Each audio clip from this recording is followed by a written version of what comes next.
Top quality और consistent performance के लिए सिर्फ सिल्वर पंप नाम याद रखना।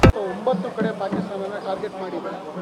ಅದರ ಜೊತೆಗೆ ಈಗ ಏನು ಮೆಸೇಜ್ ಕೊಡಬೇಕಾಗಿತ್ತು ಅದು ಮೆಸೇಜ್ ಕೊಟ್ಟಿದ್ದೀವಿ ಅಂತ ಹೇಳಿ ಅದನ್ನ ಸಿಂಧೂರ ಅಂತ ಒಂದು ಹೆಸರಿಟ್ಟಿದೆ. ಆಪರೇಷನ್ ಸಿಂಧೂರ. ಕರ್ನಾಟಕ ಸರ್ಕಾರ ಇದನ್ನ ಹೇಗೆ ನೋಡ್ತಿದೆ ಸರ್? ಯಾವ ರೀತಿಯಾದ ಅಲರ್ಟ್ ಅಲ್ಲಿ ಕರ್ನಾಟಕ ಗವರ್ನಮೆಂಟ್? ಮೊದಲನೇದಾಗಿ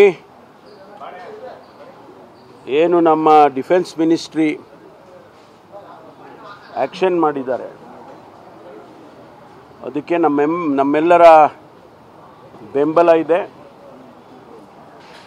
ದೇಶದ ಹಿತವನ್ನು ಕಾಪಾಡೋದಕ್ಕೆ ನಾವೆಲ್ಲರೂ ಕೂಡ ಒಟ್ಟಾಗಿರ್ತೇವೆ ಅಂತೇಳಿ ಈಗಾಗಲೇ ನಾವು ಹೇಳಿದ್ದೇವೆ.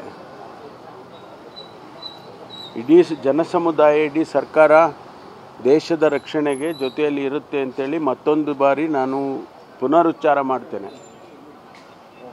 ಎರಡನೇದು, ನಮಗೆ ಈಗಾಗಲೇ ಕೇಂದ್ರ ಸರ್ಕಾರದಿಂದ ministry of defence, ministry of home ಅಫೇರ್ಸಿಂದ ನಮಗೆ ಅಡ್ವೈಸರಿ ಬಂದಿದೆ, ಸೂಚನೆಗಳು ಬಂದಿದ್ದಾವೆ.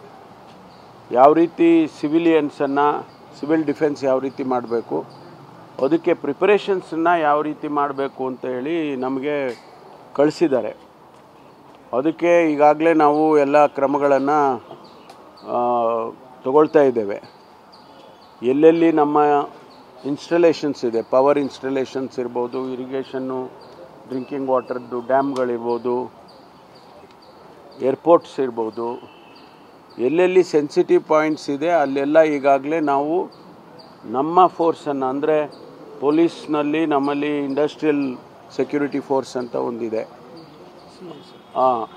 ಅವರನ್ನು ಎಲ್ಲೆಲ್ಲಿ ನಾವು ಡಿಪ್ಲಾಯ್ ಮಾಡಬೇಕು ಅಲ್ಲೆಲ್ಲ ಮಾಡಿದ್ದೇವೆ, including airport, including our other establishment, big establishments. ಅದರ ಜೊತೆಗೆ ನಮ್ಮಲ್ಲಿ ಇಂಟೆಲಿಜೆನ್ಸ್ ವಿಂಗನ್ನು ಕೂಡ ಸ್ವಲ್ಪ ಸೆನ್ಸಿಟೈಸ್ ಮಾಡಿ ಇನ್ಫಾರ್ಮೇಷನ್ ಗ್ಯಾದರಿಂಗ್ ಮಾಡೋದಕ್ಕೆ ಮತ್ತು ಕೇಂದ್ರದ ಏಜೆನ್ಸಿಯವ್ರ ಜೊತೆಯಲ್ಲೂ ಕೂಡ ಸಂಪರ್ಕ ಇಟ್ಕೊಳ್ಳೋದಕ್ಕೆ ಸೂಚನೆ ಕೊಟ್ಟಿದ್ದೇವೆ. ಮತ್ತು ಮೂರನೇದು, ಅವರು ನಮಗೆ ಸಿವಿಲ್ ಡಿಫೆನ್ಸ್ನವ್ರನ್ನ ಒಂದು ಡ್ರಿಲ್ ಮಾಡಬೇಕು ಹಾಗೆ ಅಂತೇಳಿ ಸೂಚನೆ ಕೊಟ್ಟಿದ್ದಾರೆ. ಅದನ್ನು ಇವತ್ತು ಪ್ರಾರಂಭ ಮಾಡ್ತಿದ್ದೇವೆ.